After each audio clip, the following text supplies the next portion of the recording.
que el apóstol Pablo no estuviera conforme con sus circunstancias, porque él dice que había aprendido en cierta manera a ser independiente, cualquiera que fuera mi situación, esté con mis hermanos, los tenga cerca para recibir más ayuda o no lo esté. Eso es lo que él nos quiere decir. De cierta manera, el apóstol Pablo era independiente. Él está empleando también un pensamiento de los estoicos, de la ética estoica. Este fue un grupo que surgieron antes de Cristo, en el año 300 más o menos, y surgieron por el desorden político que hubo, y ellos enseñaban que no había que hacer caso al sufrimiento, al dolor, a la escasez, sino que teníamos que ignorarlo con la mente. Eso enseñaba este grupo. Ellos también se proponían a eliminar todos los deseos.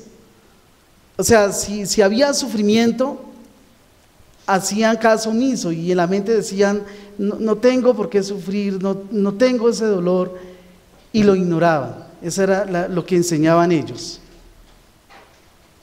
Pero el apóstol Pablo no es que estuviera siendo totalmente independiente, ¿no?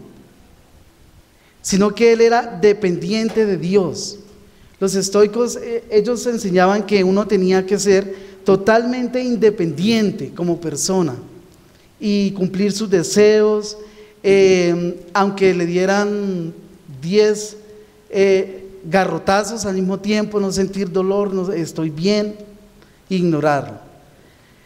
Entonces, el apóstol Pablo era suficiente con lo que Dios le daba. O sea, él se agradaba de lo que Dios le daba. Y eso quiere decir entonces, hermanos, que Dios es la única fuente de nuestra felicidad. Es Dios quien debe de ser la única fuente verdadera de nuestra felicidad. Vamos a mirar Juan 1:16.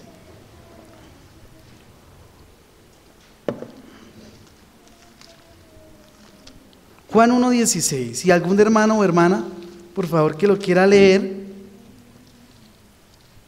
en voz alta.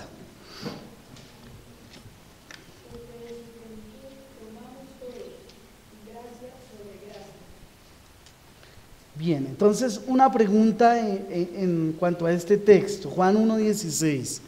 ¿Por qué podemos decir que Dios es la única fuente de la felicidad verdadera?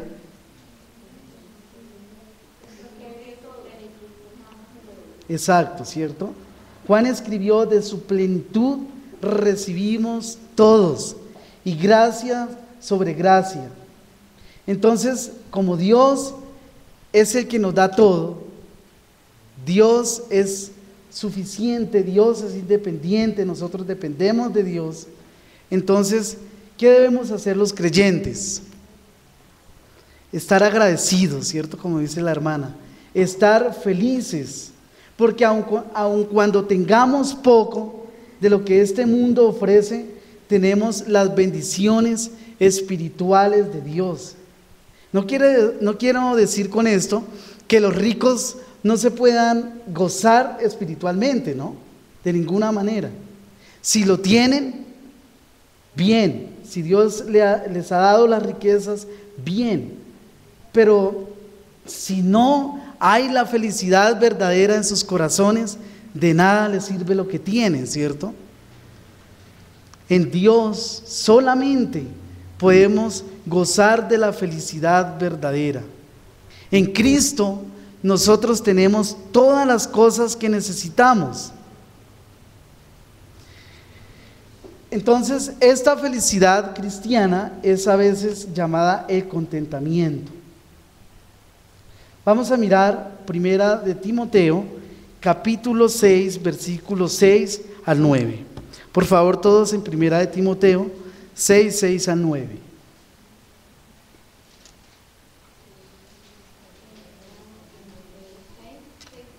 6 al 9. Un hermano, por favor, que de lectura. Pero gran ganancia es la piedad, acompañada de contentamiento, porque nada hemos traído a este mundo y sin duda nada podremos sacar. Así que, teniendo sustento y abrigo, estemos contentos con ello, porque los que quieren enriquecerse caen en tentación y lazo, y muchas codicias necias y dañosas, que hunden a los hombres en destrucción y perdición. Bien, entonces, aquí, a través de Pablo, Dios también nos enseña acerca de contentamiento, y se escribe, ¿no? Pero gran ganancia es la piedad, o sea, o la vida espiritual, acompañada de contentamiento. O sea, una vida espiritual, cristiana, sin agradecimiento a Dios, sin contentamiento por lo que Dios nos ha dado, no es completa.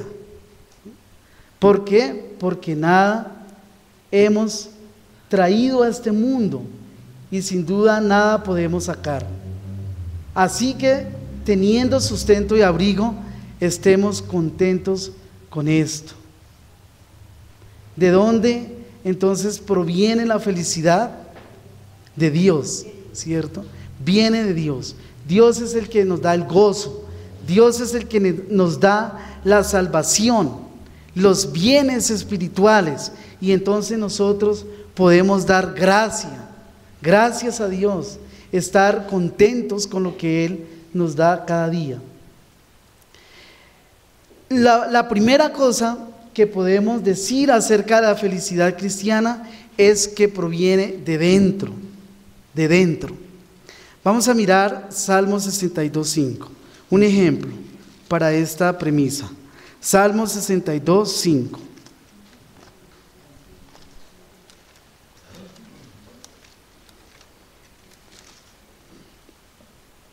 Alma mía, en Dios solamente reposo, porque de Él es mi esperanza. Bien, entonces el salmista expresó: alma mía, en Dios solamente reposa. ¿Por qué el salmista dice esta frase? Primero, porque él sabía que esta era la única manera para estar verdaderamente feliz. O sea, la felicidad proviene de dentro del corazón y no de lo externo. En forma semejante es tener confianza en Dios.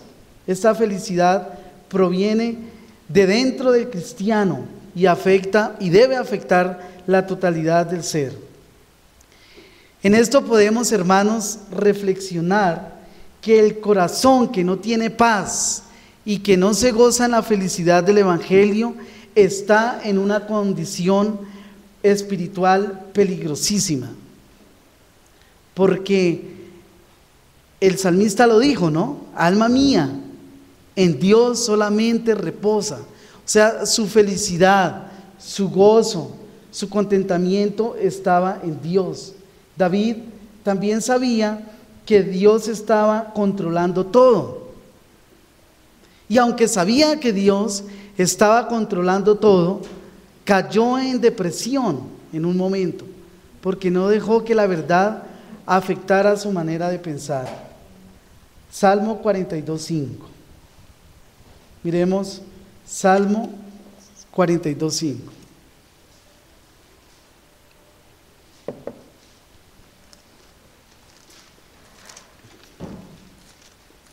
Salmo 42:5.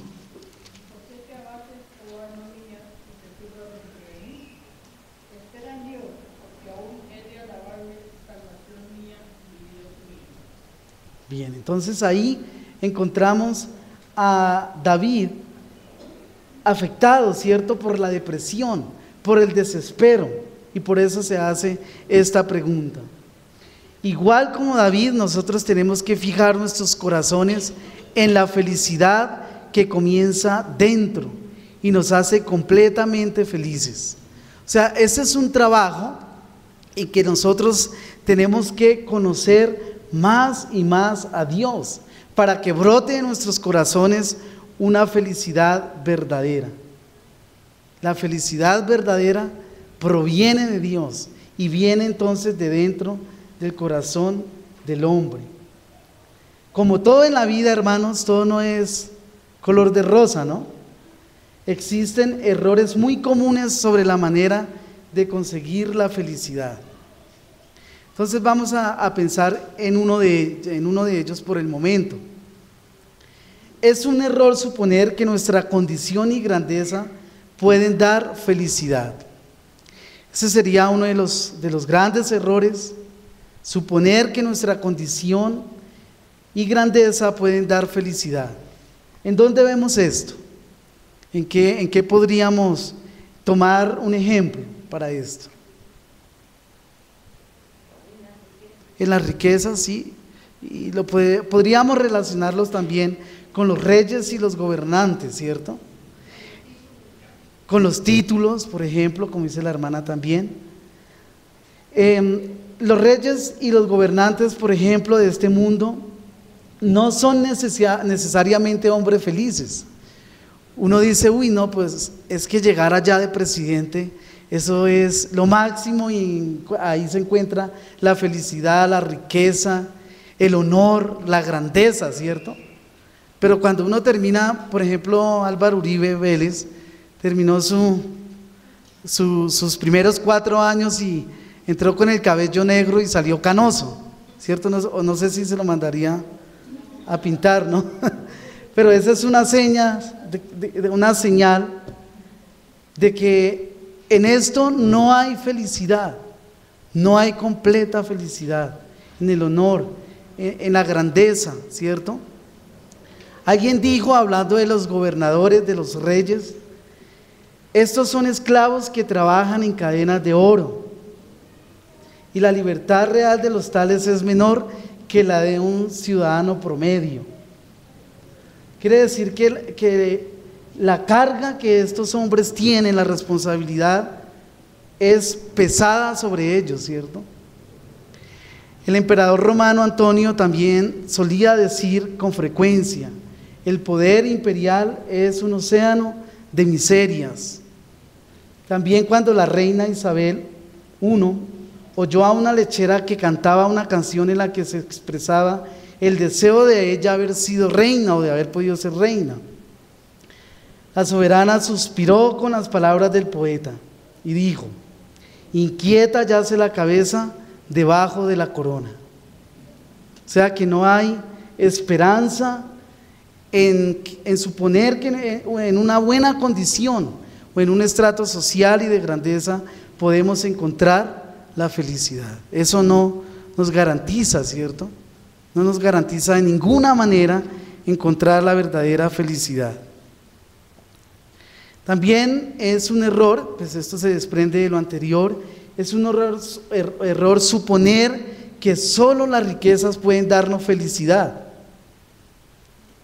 Por las riquezas, ¿qué podemos obtener? Sí, bienestar, seguridad en cierto momento, ¿cierto? Lo podemos tener todo si tenemos dinero. Podemos viajar, ¿cierto? Podemos comprar casas, lo que más nos guste, lo más costoso, lo inalcanzable, lo podemos tener. Pero no podemos tener por el dinero la paz interior, ¿cierto? Es lo único que no se logra tener. Ellas no pueden, por ejemplo, comprar un espíritu alegre ni un corazón afable.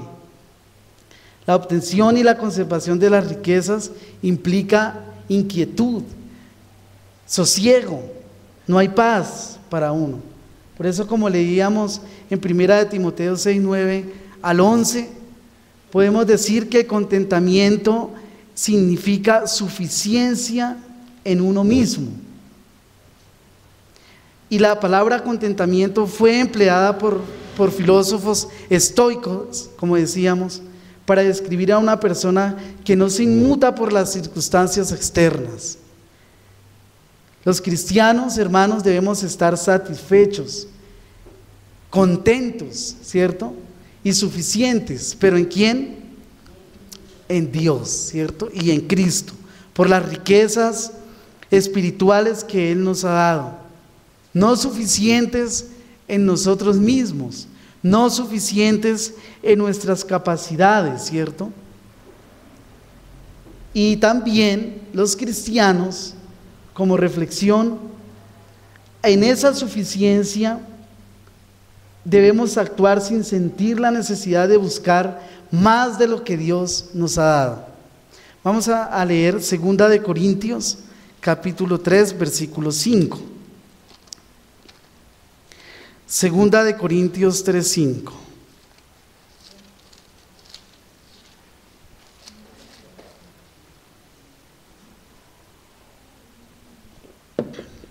Segunda de Corintios 3:5 y también 9:8, que es un ejemplo que me parece apropiado para esto. ¿Alguna hermana o hermano que quiera leer, por favor? No que seamos competentes por nosotros mismos para pensar algo como de nosotros mismos, sino que nuestra competencia proviene de Dios. Bien, es claro, ¿cierto? No en pensar en nosotros mismos, sino que lo que poseemos, las habilidades que tenemos provienen de Dios. 9:8, ahí mismo en 2 de Corintios. Poderoso es Dios para hacer que abunde en vosotros toda gracia, a fin de que, teniendo siempre en todas las cosas todo lo suficiente, abundéis para toda buena obra. Bien, entonces, poderoso es Dios. ¿Para qué? Para que abunde en vosotros toda gracia, o sea, todo bien espiritual, a fin de que, teniendo siempre en todas las cosas todo lo suficiente, abundéis para toda buena obra. Es decir, si Dios nos provee con su poder, si Dios nos da, nosotros debemos colocarlo también a su servicio, ¿cierto? Y colocamos nuestros dones, nuestras capacidades en bien de la iglesia, e incluso nuestros bienes, ¿cierto? Diezmamos conforme a la capacidad que el Señor nos da. Y Dios lo manda a que lo hagamos con alegría, ¿cierto? De corazón. No para que nos vean los hombres, también manda la palabra de Dios cuando hacemos un acto de bondad. Y también en 1 de Timoteo, me gusta mucho quiero que volvamos allá. 1 de Timoteo 6, 9 al 11, habla de un sustento y abrigo. Y ahí Dios nos manda a que nosotros debemos estar contentos con esto. El sustento y abrigo quiere decir que esto Dios lo da y nosotros podemos satisfacernos, ¿sí?, de las necesidades básicas de la vida diaria. Y en esto debe tener contentamiento el cristiano, el sustento que Dios da. Como decíamos también anteriormente, sea poco o sea mucho, pero debemos alegrarnos en lo que el Señor nos da. Dios, a través de estos versículos, también condena el tener posesiones que no provienen de Dios. Entonces, esto hace parte de la avaricia, ¿cierto? De la avaricia. Hombres que quieren enriquecerse sin trabajar, sin esforzarse. Y está hablando de los profetas falsos también, quienes eran hombres que querían enriquecerse a costillas de la fe, del evangelio, ¿cierto? Porque no daban gracias a Dios, no se sentían satisfechos por lo que tenían. Actuaban peor que un niño, ¿cierto? Porque por lo menos un niño, cuando tiene hambre, toma su lechecita y a los 20 minutos, media hora ya está satisfecho, ¿cierto? Pero estos hombres eran insaciables, no se saciaban con nada, ¿cierto? No permitían que Dios fuera el que les suministrara las cosas. Vamos a mirar ahí en 1 de Timoteo, capítulo 6, que estamos viendo, el versículo 19.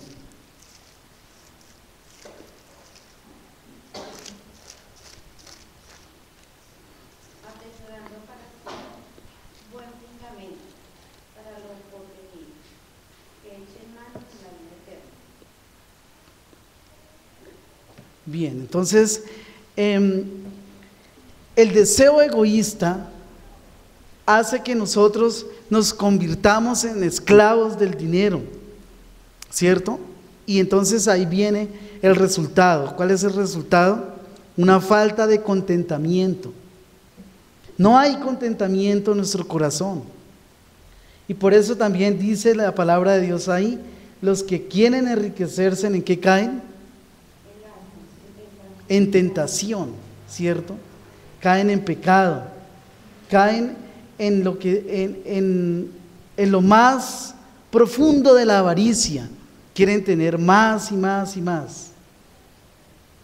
Quiere decir que se refiere a un deseo consciente y racional que describe con claridad las motivaciones de lo que estos hombres hacen. O sea, todo lo hacen por avaricia, con tal de obtener lo que ellos quieren, ¿cierto? Y estar bien, no les importa cómo esté el otro, sino solamente el mismo, ¿sí? Solamente el mismo.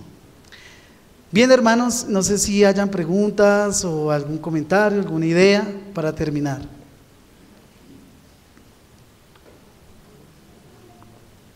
¿Todo bien? Bien, entonces vamos a orar, vamos a dar gracias al Señor y seguimos estudiando en una próxima oportunidad acerca del contentamiento.